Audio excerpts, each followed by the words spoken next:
Hello, class. I'm sharing with you a case study that is a project I did a few years back for a brand that was looking for not only a rebranding, but a renaming. And they reached out to TODA in order to go through that process. And I want to share with you that process to give you some insights on how we took them through the steps in order to help them best understand what strategy would be the way to go and how names could apply towards that strategy, and also how we took them through the steps of concepting the rebranding of the logo redesign and how we utilized visual inspiration and mind mapping through a process that involved workshopping with the team, bringing them in and giving them a chance to work together with us and to express ideas and to come out with a set of insights that led towards how we created a platform for our design. So the brand is an American brand that's known for a magazine called Reader's Digest. And Reader's Digest has a pretty long heritage of being a magazine for America and sort of targeting the everyday family, maybe the homemaker, and the idea of providing reading in a more condensed way, making reading more accessible through their articles. If you see here on the left, this is actually the CEO, and she's holding not only Reader's Digest magazine, but she's holding a series of magazines. So Reader's Digest magazine is really well known for their magazine, but they also have a lot of other magazines that you can kind of see here on the right that are not very well known at all. I mean, they have good followings, but what the issue they had is their company was called Reader's Digest, and they wanted to try to separate the magazine and the equity that the magazine had and what that meant, and give room for their brand to grow so that these other lifestyle magazines would have space to fit in and not be in the shadow of Reader's Digest. So that's the basic need. And also Reader's Digest had a little bit of a reputation that was strong in terms of their legacy, but as a lot of times when you have a strong legacy, it also leads to becoming seen as not the latest, not the most current, outdated, and maybe not relevant towards the modern lifestyle. So they had a little bit of problem, and part of the reason why they have these other magazines is they're trying to branch out. They're trying to reach more of this kind of middle America, maybe more conservative mindset. They're not looking to be like an edgy urban magazine. They know their audience to be a certain kind of demographic, and they were fine with that, but they didn't want that to have to mean that they were old and dusty and for people who are boring. So this is a deck that we created, which is sort of the presentation we made after having a workshop with them. So as you see in the title, it says Naming Workshop Results. And what preceded this was us getting together with the team to meet in my office and go through this series of exercises. And I know when you hear the word workshop, it's used quite often to mean many different things. And in this case, and in the case of sort of the design process, workshop tends to mean getting together as a group of people, going through some exercises with a certain understanding of a goal, and trying to gain insights through more of this kind of spontaneous and energetic atmosphere where you answer questions that some may seem relevant and some may seem not so direct. And from that, you kind of you get the chance to come together with a lot of different information about how the client sees their future, how they see their audience, how they see what their goal is. And it actually helps the client to understand that as well. So here in this shot, you'll see different things like developing mind maps, where you take a center idea, Reader's Digest association, and then you try to figure out what that means to them with one of these kind of like no answer is wrong, and you create different kind of extensions to what what their attributes are, what their values are. You see here examples of like worksheets where everyone is given a worksheet and asked a question and given a certain amount of time, and there's that filling in the blanks and writing it down. And here we see some visual exercises where imagery is posted and responses to what the imagery looks like. And it kind of becomes like a fun, thoughtful experiment. And here on the top, you'll see even this kind of, I don't know if you can see it, but it's like, you see it here as well, fill in the blank kind of exercise where we tell a story about the brand and we get them to fill in a lot of the adjectives. Again, it's for them to understand who they are, and it's for us to understand who they are and to get a clearer picture. And then also part of the workshop process involves us giving them a little bit of background about how we feel about the brand, how we feel about the competition, and where their place is in that, and gives us a chance to express our thoughts and get their feedback, their confirmation, or their adjustments to how we see it.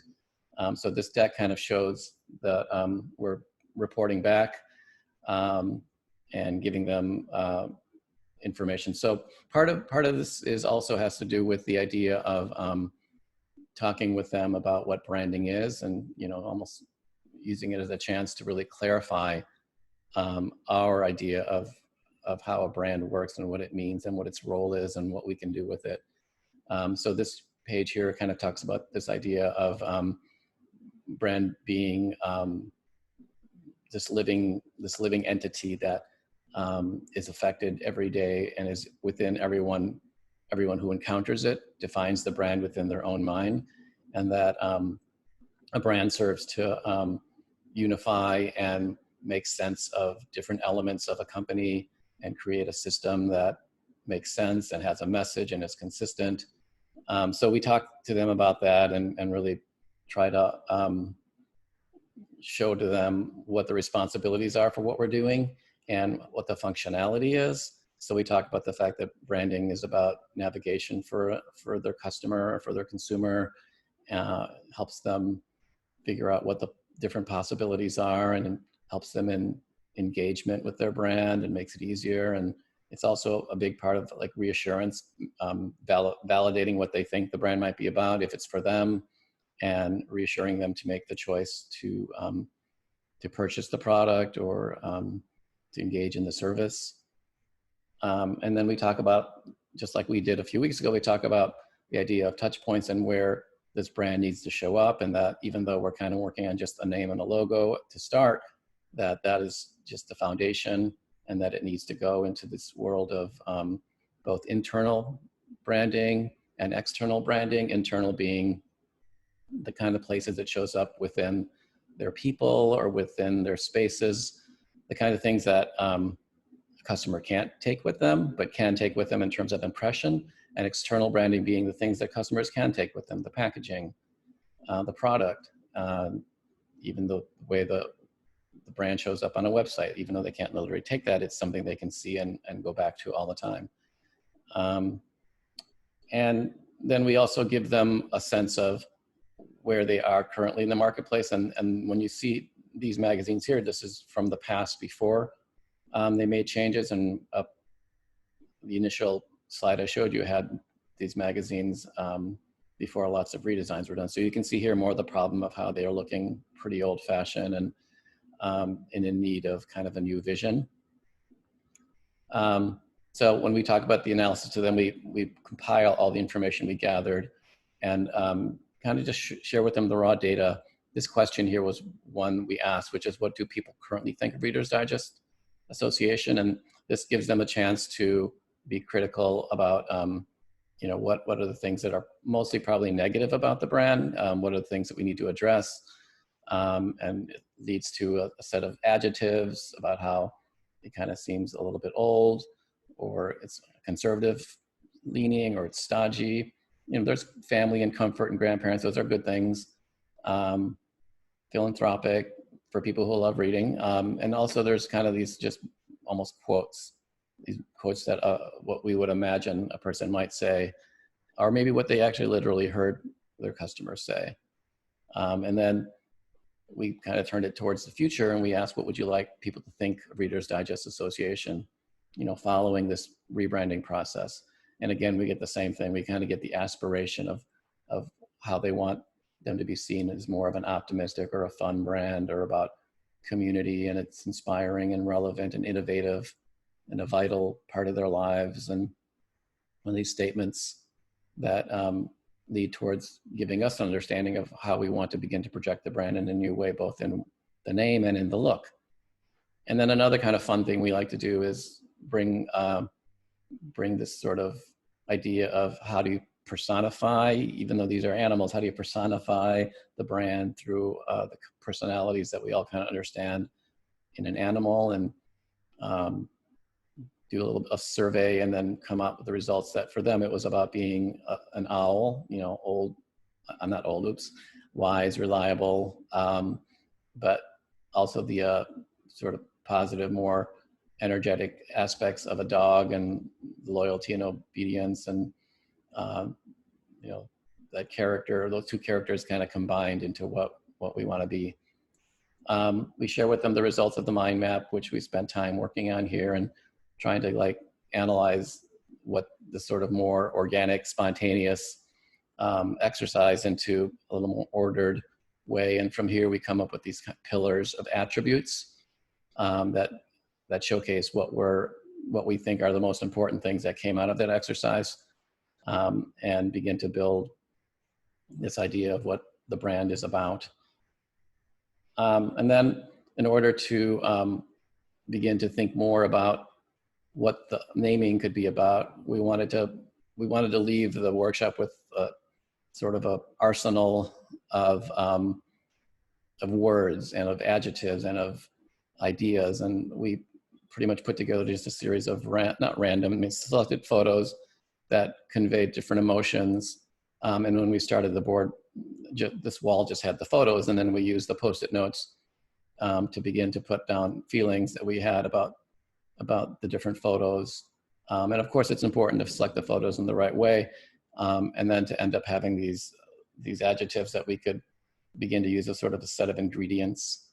Here's the Mad Libs idea that I talked about earlier, and filling in the story of what the brand is about, and giving them kind of this narrative.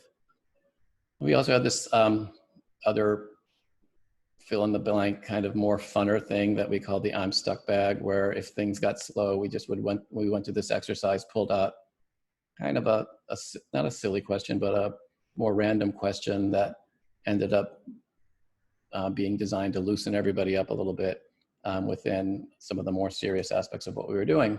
So it was good. It was good fun and very productive. And it was also a time for getting together and being one-on-one with the team, and them meeting us, and them being in our space, and them feeling enrolled in the process of the project. All right, so just quickly on the naming, we also presented within the workshop a little bit of a dissection of how names work, and just went through a series of different kinds of names, and talked about the techniques, whether it's shortening an idea, or doing an anagram, or doing something that's informal like Apple, or metaphorical like Tinder, or like a literal kind of combination of words like WeTransfer, or like making up a name like Haagen-Dazs, and kind of giving them insight of the techniques of how names are put together, so that when we start doing this with the ideas that we had, there would be an understanding of how naming works in general, and also getting their feedback on what they thought in terms of these techniques would work for them. So after that, we spent time working on this, and then got to the point where we were ready to meet with them again. And based on the naming process we proposed, and I didn't put this in this here, but we proposed a series of names, and went through a process of selecting over, 40 options or so, maybe a little less than that, 30 options, came up with a name. But before that, we wanted to talk to them now that we had a name, and we wanted to talk to them about their competition and remind them of like who we're up against, showing the main competition. There's like 9 of them we have here, and how they looked and how they presented themselves, both in logo and online. And then through the competitive analysis that we did, we wanted to summarize the idea of being successful and unsuccessful and what those things are. And then we went through the brand elements that we wanted to reflect in the identity that we were going to build. And that has to do with these attributes of being about relationship and connectivity, being about quality and trust, being about momentum and evolution, individuality and diversity, enrichment and discussion.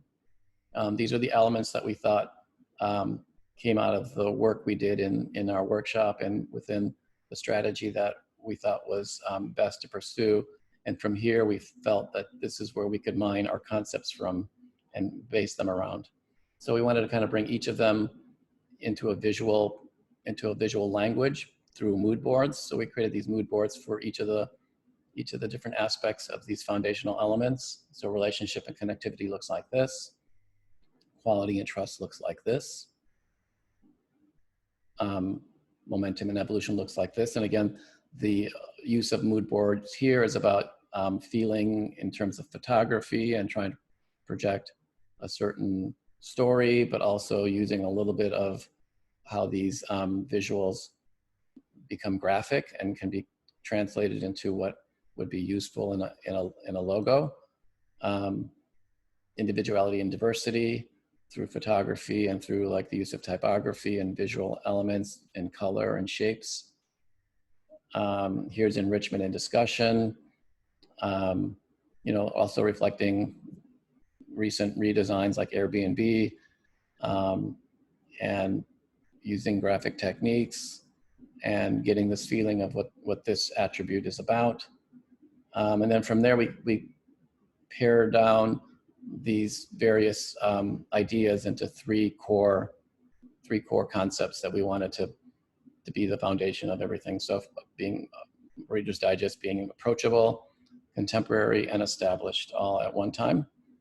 And then we used each of those as sort of the foundation for a single direction. So established is the first one we showed. And we went more further into showing how established works, not so much as a mood board, but as a visual inspiration grid. And we wanted to incorporate the heritage they had, but bring a modern touch, showing it to be strong and powerful, using formal typography, having a crisp color palette. And these examples helped show them how that worked for other brands. And then from there, we created a set of names around Minetta, which is the name they ended up selecting, and how Reader's Digest can become Minetta, and how Minetta can have an established, again, the first idea, not going too far away from who they already are towards this new idea.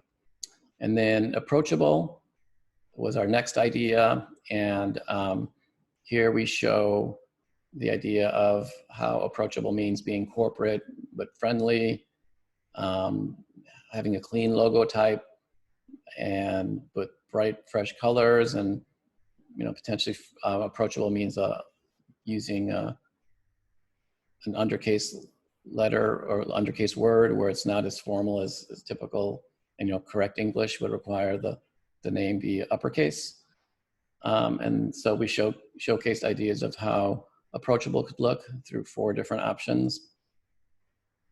And then contemporary, taking them further away from where they are now, and showing them how a visual design grid could show examples of what techniques are used to show a more approachable look, being graphic and engaging, and being vibrant with an exciting color palette, and the logo type being sharp with the potential to play with letter forms in a different kind of way, giving it a little more intrigue, and messing with the formality of a written out name in a formal way. So here we kind of took it from different variations, from being, still being readable and understandable on the 2 ends, but then in the middle, we kind of dissect it in a way where it's more challenging. And then within all those ideas, we ended up providing them with a showcase of 15 different directions each built on 3 different aspects of who they could be, and all of them reflecting ideas that we discussed together and came to agreement through the workshopping, through the previous meetings.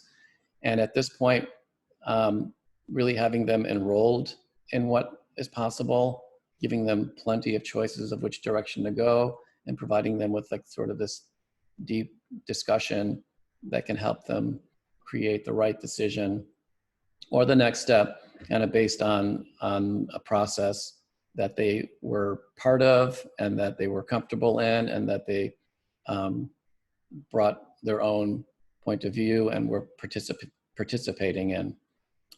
So that's the showcase I wanted to give to you now, as each of you are in this step with your project, beginning to do your 2 to 3 options for, or you should be probably in the middle of it by now, as we're going to meet Wednesday, but bringing together ideas that use both text and mood board and design inspiration to lead towards what a logo could be for next week.